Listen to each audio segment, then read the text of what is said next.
जय हिंद। सहारा प्रकरण मामले में कुछ बात आज भी शेयर करनी है।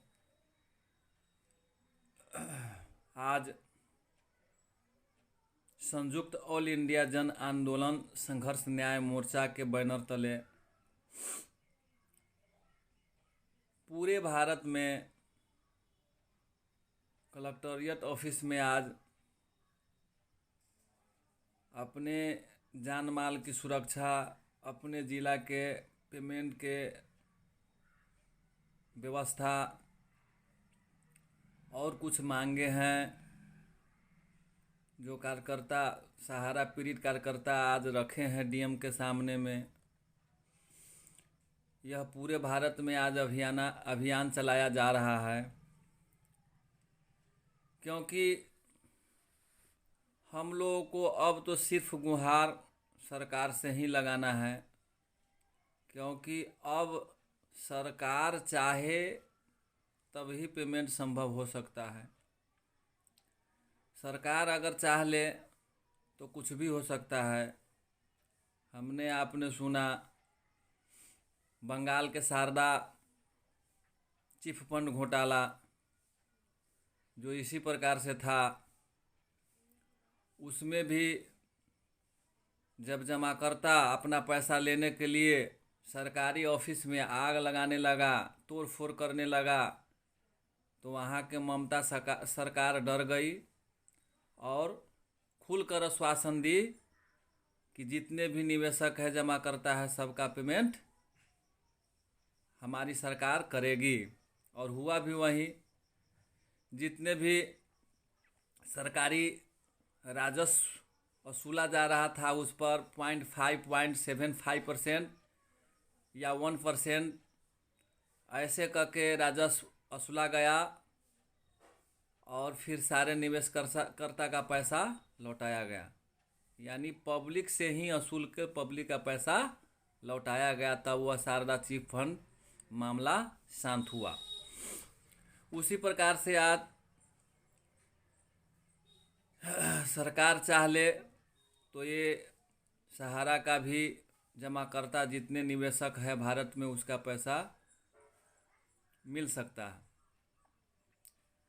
अगर सरकार निष्पक्ष रूप से सिर्फ जांच भी कर ले, उसमें भी सुब्रत राय आसानी से फंस सकता है। चाहे कितना भी वो कानूनी प्रक्रिया में क्यों न अपने आप को अलग किया हो। कहने के लिए तो वो सोसाइटी से भी कह रहे हैं हम नहीं है, सोसाइटी के कुछ है, लेकिन जो भी डायरेक्टर सोसाइटी के आज है, चाहे 18 ये डायरेक्टर है, 18 का नाम उसमें आया है, उसी को पकड़ा जाए, कानून उसको पकड़े और उससे 3rd डिग्री हो या जैसे हो माने कानून चाहे उससे पूछे तो बता देगा आखिर सोसाइटी में पैसा था, वो पैसा किस रूप में किस कंपनी में गया, वो डायरेक्टर निश्चित बता देगा। 3rd डिग्री अगर दिया जाए उसको तो आराम से वह बतलाएगा और इससे भी सुब्रत राय फंस सकता है।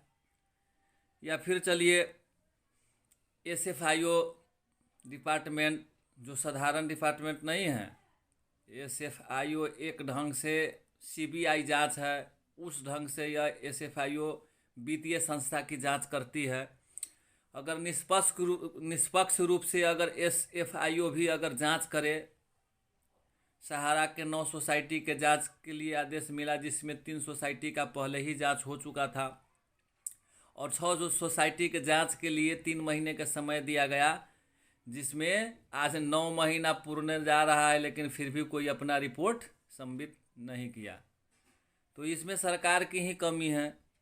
या आज कह रही है सुब्रत राय कि हम माने सेबी में जो जितने पैसा है वो पैसा हमको वापस कर दिया जाए, हमने सारे रियल एस्टेट, हाउसिंग और क्यू सब जितने हैं सबका पेमेंट कर दिया। लेकिन हकीकत तो यहाँ कुछ और है।